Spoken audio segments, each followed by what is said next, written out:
Kuvaraka aiwa ndiri kutapirirwa zvangu ndodaira kuti mese zenyu makaterera muri kutapirirwa zakare. Tinofambira pamberi hatisi kumira ndati airtime iri kutopera kana yabiwa nhasi. Mukufambira mberi nechirongwa mukoma Albert ndinoziva kuti Chikwata team iripo.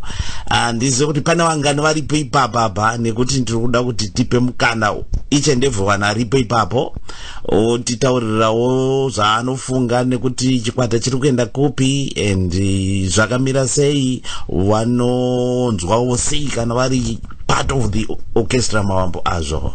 Mukoma wangu pari zvinozvi pane vakomana varipo vatatu, pana Richard, pana Alfred, pana Axon. Vese vakomana varipo vakomana vekuimba nekutamba. Saka ndinogona kuvapa zvangu mukana vambotidwe mbishana zvavari kufungawo.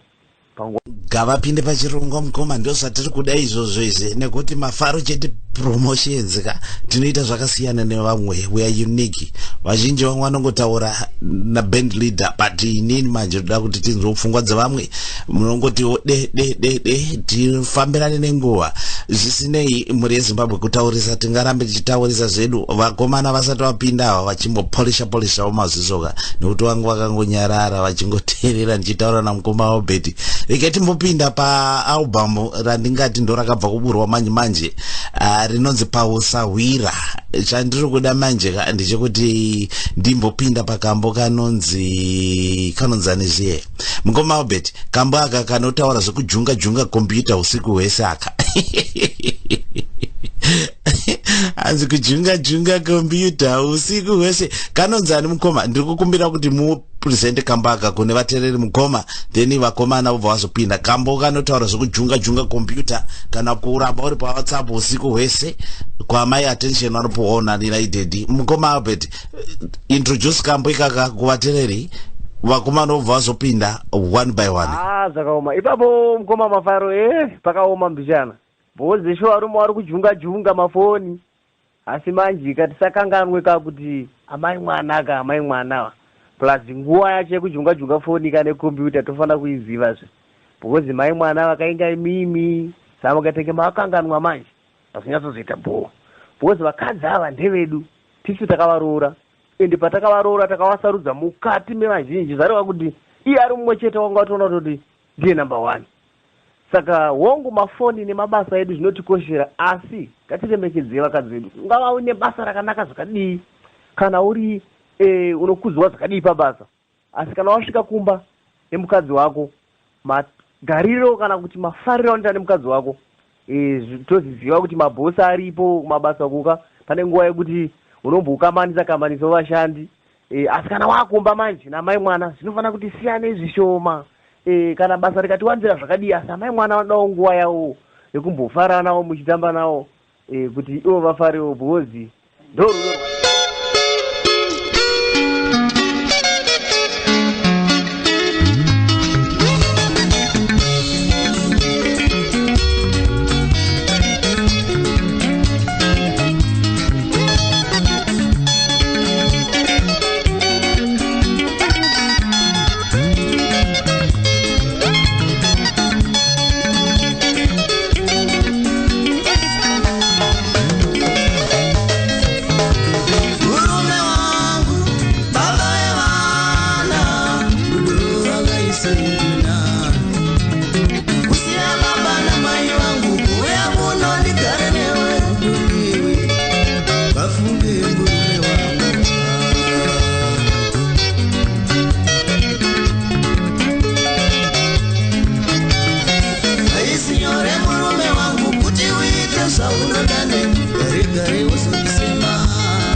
mufaro ndingaugare sei naitete ndorarama sei pamoyo zisina rudo ndingaugare sei naitete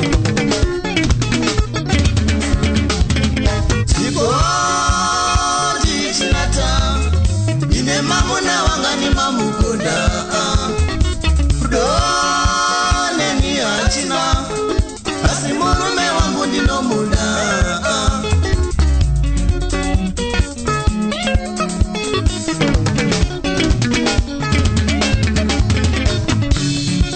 somenyana bambo ndizoipa somenyana bambo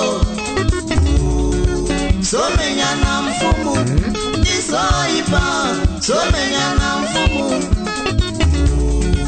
somenyana bambo ndizoipa somenyana bambo somenyana mfumu ndizoipa somenyana mfumu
ukada kutamani foni auviri ukada kutamani foni auviri ukatanga kuchunga foni usiku wese ukatanga kubaya kompyuta usiku wese ukatanga kunyepera kubasa ndeshimweo ukatanga kuchunga kompyuta usiku wese koininio koininio koininio koininio koininio koininio koininio koininio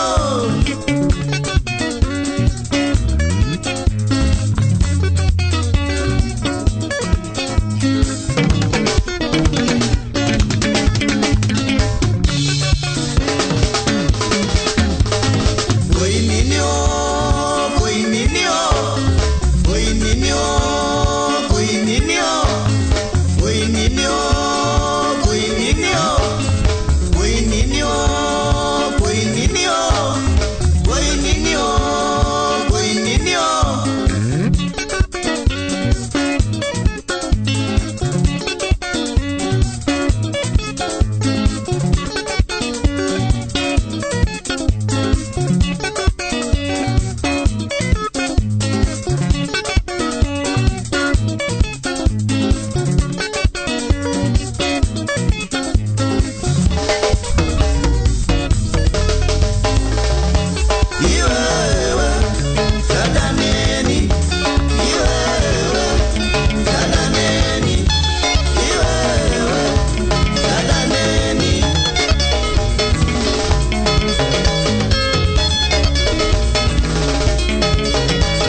makanzwa kavatereri kambo kananzi koininiwo mufunge hazvina kumbonaka kuti mai mwana vatanga kukwesena kuti korudo rwuyo ndakame ndichimbopuhwa mazuva ekutanga rwakaenda nekupiko.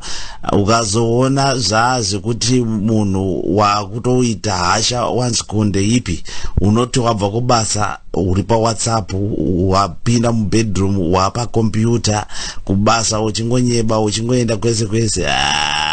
Vakomana ngatirege kudaro madzidhedhi ngatichinje maitiro. Mukanyanya kuteerera dzimbo dzamukoma Albert mune masoko dzinovaka indonakirwa nemagitari zvakare.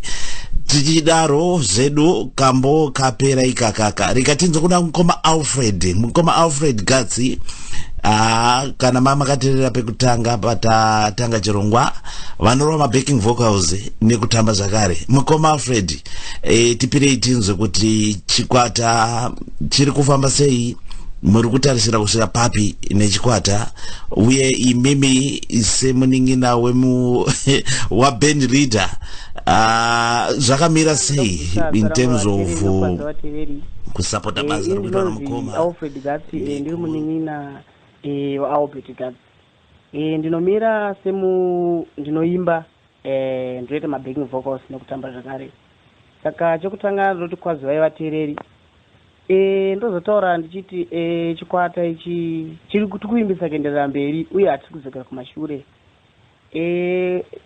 Chimwe chiziso chandingada kupa ndechekuti tiri kuimbisa